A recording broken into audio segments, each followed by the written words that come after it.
Welcome Aries to your in-depth weekly forecast for week commencing the 15th of April for the Ascendant, the Sun or the Moon. On the screen now I'm showing the event chart right at the start of the week. How did you find last week's total solar eclipse in your sign? Has it created an extra sense of excitement? Do you feel more motivated around the strands that are really important to you? I do hope so. Of course, last week your ruler Mars was conflicted by the limiting energies of Saturn and in a very psychological area. So if you have been lacking a little bit of conviction or maybe even confidence around certain interests or things that you're working on at the present time, it wouldn't be a complete surprise. And yet at the start of this week, the moon is in its home sign of Cancer, really encouraging you to stay in touch with how things feel just when all the energy in your sign is really pushing you to live in the moment, take very direct action.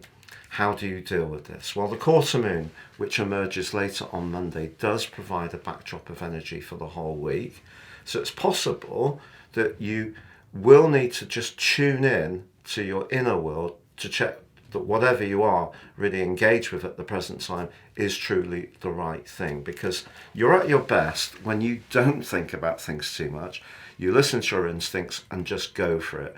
But because Saturn is pretty close to Mars at the start of this week and this quarter moon, you may have to shrug off any self-limiting thinking that you've got or self-doubts if you really want to continue to seize the moment.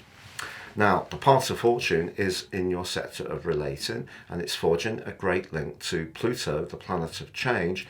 In the part of your situation to do with friendships, there may be one person or group of people that you can align to really positively this week. Don't underestimate your charm and charisma, because as Mercury reverses, so Venus steps forwards, and they come into an exact conjunction. And that's a very, very sparkly alliance. It occurs on Friday, but they're pretty much together within 3 degrees all this week. Now, obviously, Mercury is about how we think, speak, discuss, articulate, and Venus can be about, certainly in your sign, can be about listening to our desires and going for it. So if there is someone that you're interested in, you may decide just to be much more forward and take that chance of actually reaching out to them. But it also can be an opportunity to talk over a relationship issue with someone you already know. Doesn't have to be in a romantic context, but you may need to take the lead to get the best of that particular combination. But Mercury is also going to meet the North Node as well. So listening to your instincts, which I think you have a great gift for, is going to be important. Now, of course, as this week develops, so we're seeing the conjunction between Jupiter and Uranus get ever closer, but that's not to the end of the week. And the really big news story beyond that aspect is the move of Friday of the Sun into Taurus. So the things you have been working on over the last 3 weeks, by the end of this week, you can start to see the progress you've made, because for you, Taurus means foundations. It does mean self-worth, it can mean value, and it can mean money. So if there is something you've been really putting a lot of effort into that's more creative, you can start to see things shape up really positively, and maybe your finances can improve as well. It's just that the Sun is in a square with Pluto. This is one of astrology's mighty influences. If we think about it, the Sun is our innate energy, but Pluto is very much to do with power, control, change, and sometimes we can encounter people or situations which don't necessarily flow easily. So even if you want to convert your recent efforts into extra money, you want to squeeze a little bit more from your resources with the Sun's help moving into Taurus, joining up with Jupiter and Uranus.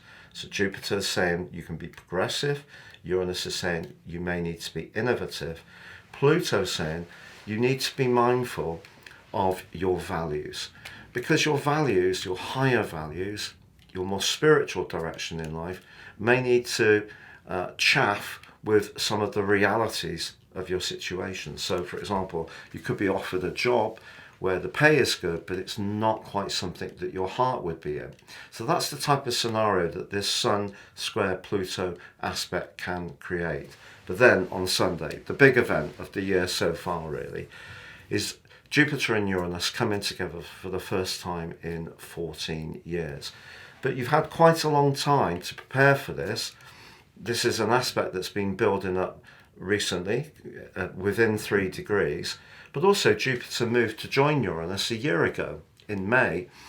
And that transition of Jupiter into your second house may have given you some kind of uplift around your resources. Or it's possible that Uranus has been creating some instability in that area. Now the Sun, Jupiter and Uranus all come together in the sign of Taurus, you have a chance to really think about this and explore the opportunities.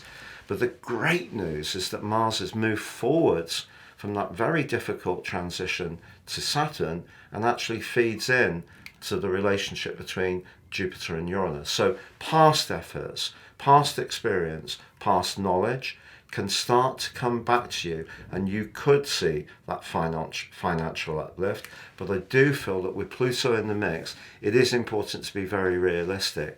And perhaps, really, it's like I say, there could be some conflicts between what you'd really like to happen and what the reality is that is open to you at this present time.